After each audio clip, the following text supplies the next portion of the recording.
2 for 1. You can do this practice, what I'm going to explain here in a minute. You can do this to connect to spirit, or you can do this to connect to your spirit guide. So you want to start. So when you want to connect to spirit, you want to start by being in a place free of distractions. You don't want a lot of noise around. You don't want, a kid or a dog or a husband or a wife to pop in and bother you, because it'll break your concentration, especially if you're new. And so you want to be free of distractions. You want to clear your mind, maybe for a few minutes, sit in a meditation, a silent meditation if you can. That's easier for some than others. And you want to take 3 cleansing breaths in through the nose, out through the mouth. And you're thinking, your intention is, I'm going to connect to spirit, okay?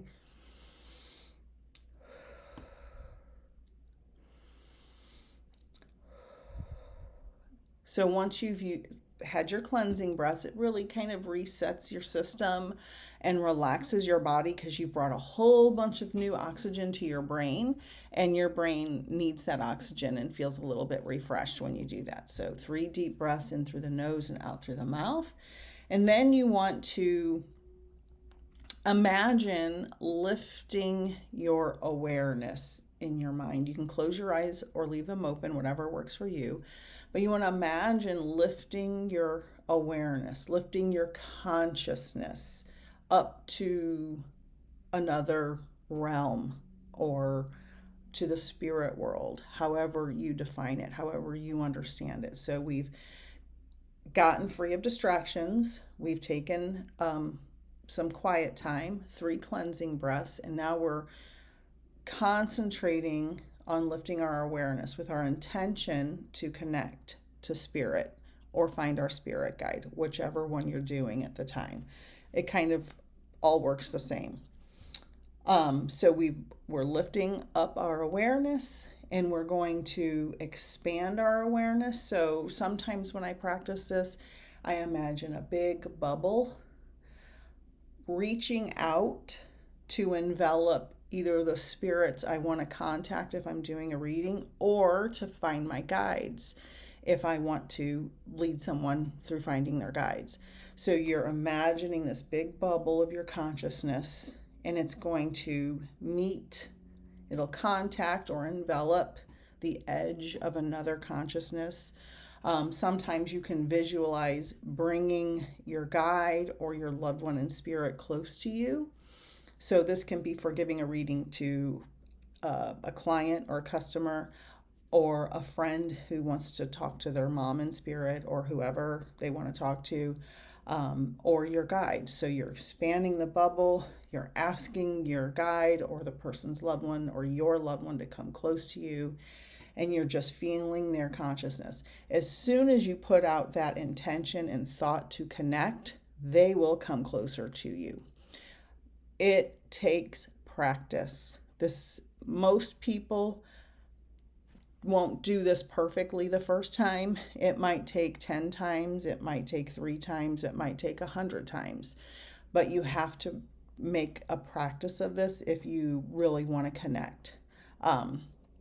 So practice, practice, practice. So we've lifted and expanded our awareness. We're pulling forward the consciousness we want to connect with, whoever that may be, and moving our mind into that realm, into that connection. So now that I imagine my big bubble of my awareness, and I'm pulling forward someone that I want to connect with for my client, let's say, or my guide, I can move my mind and connect and merge and hold. So there's a lot of steps to this, but it's much more simple than I may be making it sound. So we're connecting and we're holding and we're merging with that consciousness. Once you've done this regularly, you don't even have to think about it very much. It just happens naturally once you've done reading after reading. This might take 30 seconds to accomplish. But when you're practicing you have to go through the steps until you perfect it. And everybody might do it a little bit differently. It doesn't have to be exactly the way I'm describing it. Everybody will get their own technique to their liking. So we're connecting and holding, and we're surrendering to spirit. And when I surrender to spirit to communicate, I imagine, this may sound crazy, but I kind of imagine a big hole through my, like a pipe through the top of my body, going all the way through, and the consciousness of the other spirit going into that that energy merging with mine. And so you engage with that and hold. And then you communicate.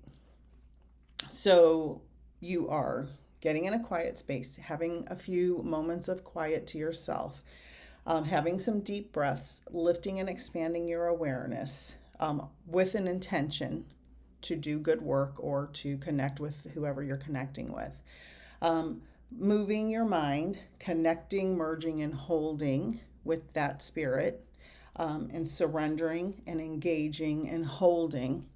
Because if you're doing readings, one of the hardest things my students experience, one of the hardest things is the holding of the spirit. They'll get the spirit there, and then if they get distracted by a noise in the room or their dog barks or something, they lose the connection. So you have to practice this over and over and over again in order to do it consistently and well.